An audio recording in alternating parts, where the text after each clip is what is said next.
for calling me yamin. Akala ko parang something to do with yummy eh. Pero here's the thing. Yung people or individuals like myself who come from a privileged background, who come from a good pedigree, ang pressure naman po sa amin is yung how do you overcome the shadow of the ones who came before you. So, iba rin po yung pressure, sasabihin nila, ayan, ano yan, swerte yan sa buhay, blah, blah, blah. But really, when I was in college, I took up BS Biology, Block 1 sa UP, UP Manila. Lahat ng kasama ko sa Block 1, magna cum laude, summa cum laude, valedictorian ng eskwela nila, ako lang hindi. Sabi ko, ginagawa ko dito. Tapos na nagdadissect kami ng frog. Because it's a pre-med course. Naturally, I should take up medicine to go after my father's footsteps. Nanginginig ako, and when you're supposed to paralyze the frog, hindi ko ma-paralyze yung frog ko. It was suffering. It was being electrocuted alive, cut alive. Anong feeling ko, I love animals. 2 terms later, the very next school year, hindi na po frog, ano na po yung cat, comparative anatomy. So I was eating my Angel's Burger sa labas ng UP. Amoy pusa. Amoy formalin. And it was so horrible.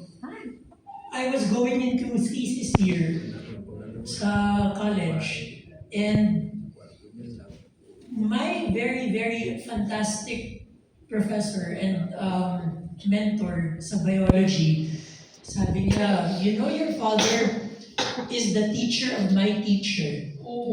And then, if you put 10 doctors today of what he could do before, talo na yung 10 doctor na yun. So parang, she was trying to encourage me, but I did not take it the proper way. Kasi ako, kung 10 doktor talo niya, paano pa ako? Bakit pa ako nagdo-doktor, di ba? So really, during that time, sad to say, I caved into the pressure. Nagrebelde ako, hindi ko tinapos yung pre-med course ko. Bumaliktad po ako, nag-humanities ako. I took up philosophy, I took up Philippine arts. So lahat ng mga national artists natin, kilala ko yan, pinag-aralan ko yung buhay nila. University scholar, but as a university scholar, wala pa rin direksyon sa buhay. Kasi lahat ng tao sinasabi, after you get out of humanities, magturo ka na. Kasi ano pang gagawin mo? Di ba? Or mag-work ka din sa may CCP. So parang sobrang, bakit ako nag-humanities? Wala naman akong direksyon sa buhay ko nung time na yun. So, nakita mo na very introverted ako mag-isip po. Na sad to say, these kinds of pressure, yan ang mga challenge po ng mga second, third generation ng mga yamin.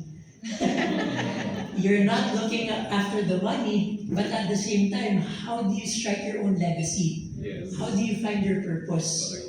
So are you seeing the line of thought of why 6 years later nandito po ako sa Libre?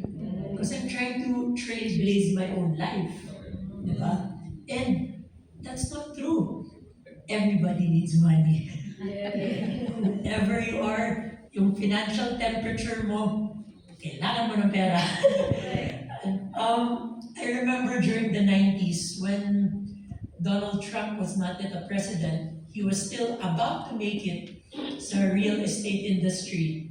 May kasama siyang supermodel. Alam mo naman, siya nag-handle ng mga Miss Universe, di ba? So, supermodel, sobrang hot ng kasama niya. And then, parang yung kasama niyang kadate niyang girlfriend, may nakitang homeless person sa may labas ng Wall Street. Minata ng babae yung guy, si Donald Trump. Sabi niya, you know that person is richer than me. Sabi niya, but that's a homeless guy. He has nothing. Sabi niya, he has nothing. I'm over $100 million in debt. So sabi niya, mas mayaman din saan, but I will still make it in life. Who is he now, di ba? US President, siya yung global power ngayon. Isang salita lang niya, all-time high ang US dollar. Isang salita niya, bagsak ang gold. Di ba? So, why am I saying that? Legacy, purpose, and the person who brought me here in Vive is actually my wife, Diamond 3-star, Louise Marcel. Can we give her a round of applause? It's amazing. And by the way, I want to share 3 things. This leader sharing, it's vision, execution, and persistence. Yun yung tatlong keywords na gusto kong makuha nyo sa akin. If anything, kung nakalimutan nyo lahat, yan lang. Vision, execution, and persistence. The first one is vision. So, my wife, Lulu, she was looking for a business to do herself. And back in 2020, 2019, like what Tita mentioned, marami po akong mga business in-handle. I graduated from business school. So, nagpasaway po ako sa college, pero nagtapos po ako So, I just finished business school, not pre-med. So I was handling a number of businesses. I was also side hustling mga financial services, mga insurance and all these things. So I had my plate full. But si Lulu, she was introduced to this by her niece, si Team Pavo, Ronaldin Villanueva Balalio. Yung mga Team Elite Pavo, sina Tita Helen, sina Sir Eros, si Ma'am Rona, they were the ones who introduced Riway to my wife. And for 6 months, 1 year, talagang sabi niya, I really want to do Riway. Can you do Riway with me? And I always said no for more than a year. So, ang sama kong tao, no? Sama. Magkakalit partner. So, kasi in my mindset, I have my own businesses. You want your own. Let's do it separately. Parang ganun.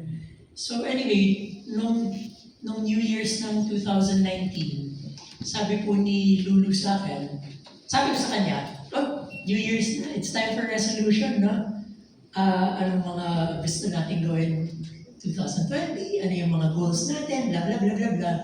Sino nagre-resolution sa inyo sa New Year? Ako lang. Parang goal setting po yun. Hindi na kayo nagre-resolution. Kuya, maganda yan. Ang umbrella ng idea ko is vision.